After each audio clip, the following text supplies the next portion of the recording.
Olá, turma. Bom dia a todos. Nós iremos trabalhar as leis de Newton. O que diz a primeira lei de Newton, conhecida como o princípio da inércia? O corpo ele pode estar em movimento ou ele pode estar em repouso. Ok, pessoal? Essa é a primeira lei de Newton. Ou o corpo vai estar em repouso, se ele está em repouso, ele permanece em repouso. Ou ele vai estar em movimento, vai permanecer em movimento, se a força resultante sobre o corpo for nula. Então, imagine aí uma pessoa, né, andando a cavalo, o cavalo deu uma freada e o cara voou. Né? Por quê? Porque ele continuou em movimento. Né? O cavalo estava correndo, andando, ele freou, então significa que o corpo continuou em movimento. A mesma coisa o carro. O carro estava andando normalmente, né, com uma certa velocidade. O carinha aí com certeza deve estar dormindo e acabou, né, se distraindo no volante e acabou batendo no outro carro, ou seja, continuou em movimento. Então essa é a primeira lei de Newton, certo? Se a força resultante sobre um corpo for nula, não haverá alteração no estado de movimento de um corpo. Curiosidade, como surgiu a primeira lei de Newton, né? A primeira lei de Newton, ela surgiu com uma simples maçã que, ao cair de uma árvore, caiu em cima da cabeça do senhor Isaac Newton. E ele interrogou-se sobre a queda da maçã. Então, tem aí as imagens aí, pessoal. Então, essa foi a ideia principal da primeira lei de Newton. Aplicação. Por que o cavaleiro é jogado para frente quando o cavalo para bruscamente, recusando-se a pular do obstáculo? Como falei anteriormente, né? Todo objeto em movimento tende-se a ficar em movimento. Né? Se o cavalo parar, o homem continua andando como se ainda estivesse no cavalo, pois não teria nada para prender ele. Basicamente, é como você estivesse no ônibus e ele parasse. Você é empurrado para frente porque tende a continuar se mexendo. Certo? Então, essa foi a primeira lei de Newton. A segunda lei de Newton, pessoal, que é o princípio fundamental da dinâmica, diz o seguinte. Então, imagine uma força aplicada a um certo ponto material de massa m que produz uma aceleração. Tem a aceleração, a massa, né, desse corpo. A força resultante nada mais é do que o produto dessa massa vezes a aceleração. E essa fórmula, ela representa a segunda lei de Newton.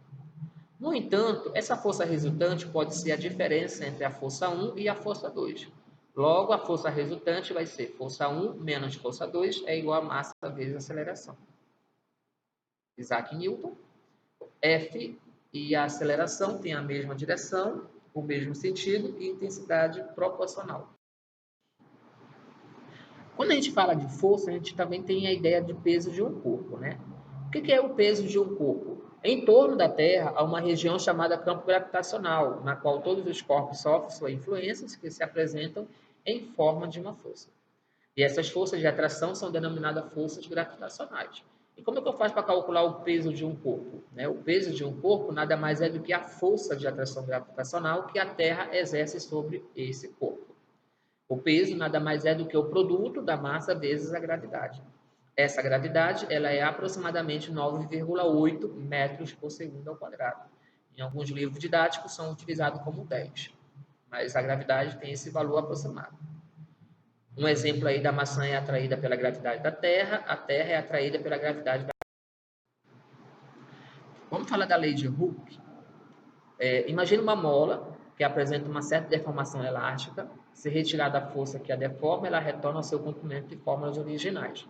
Quando você pega uma mola e você estica, aí você solta, ela volta ao seu comprimento e formas originais, né? Então, tem a força elástica. Essa partezinha aí que aumentou, nada mais é do que a deformação. É sabido de todo que a intensidade da força deformada ela é proporcional à deformação. Existe uma lei matemática que permite calcular, né, que representa a lei de Hooke. Que lei é essa? Força é igual a K vezes X, onde o F é a força deformada, o X representa a deformação sofrida pela mola e a K é a constante de proporcionalidade, ou simplesmente conhecida como constante elástica. Princípio da ação e reação, ou terceira lei de Newton. O objetivo de estudo do princípio da ação e reação é analisar as forças que agem nos corpos quando há interação entre eles. Por exemplo, quando o jogador de tênis bate com a raquete na bolinha, tá aí, ó. O que significa, pessoal? A força da raquete sobre a bolinha e a força da bolinha sobre a raquete tem a mesma intensidade, a mesma direção, mas sentidos opostos. Uma outra situação é quando o remo é movimentado dentro da água, mesmo procedimento. A força do remo sobre a água e a força da bolinha sobre a raquete, no caso, sobre a força, no caso da água e sobre o remo, tem a mesma intensidade, mesma direção e sentidos opostos também. E o que diz a terceira lei de Newton? Diz o seguinte: a toda ação corresponde a uma reação com a mesma intensidade, mesma direção e sentidos contrários. Então, nós temos aí o exemplo. A e B, dois blocos, né, agindo aí a terceira lei de Newton. Está sendo aplicada uma força em relação ao, no caso aí, um bloco B, de BA, e uma força que age de B para A. Tem a mesma intensidade, tá bom, pessoal? Em módulo. Alguns pares de forças. Tem a força-peso. Na interação da Terra com o corpo, o peso do corpo é a ação e a força que o corpo exerce sobre a Terra é a reação, tá? Não se esqueçam disso. Então, a força-peso ela está para baixo, é quando é aplicada em um certo objeto. Força de atração em fio. Quando esticamos um fio ideal inextensível e de massas desprezíveis, nas extremidades aparece força de mesma intensidade, chamada força de tração, representada por T. Então, tá aí, pessoal, essa corda aí representa a força de tração em fio, tá? Observa que essas forças que elas agem de um bloco para o outro é a mesma, tá? Mas sentidos contrários, tá? Força de reação normal. Um corpo em repouso apoiado numa superfície horizontal aplica sobre esta uma força F, de compreensão cuja intensidade é igual ao de seu peso. A superfície de apoio exerce no corpo uma força N. Essa força N é a força normal, é a reação normal, que por ser perpendicular à superfície de contato é chamada força de reação normal de apoio. Pessoal, a força normal ela só vai existir se o corpo estiver em repouso, apoiado sobre uma superfície horizontal. E observa que a força-peso ela está, né, no sentido contrário e a força normal também.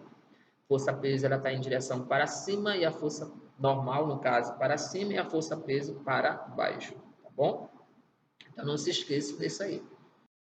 Essa foi a aula sobre leis de Newton. Nós iremos ver um outro vídeo mais de exemplos resolvidos, cálculo. Essa parte só foi teoria.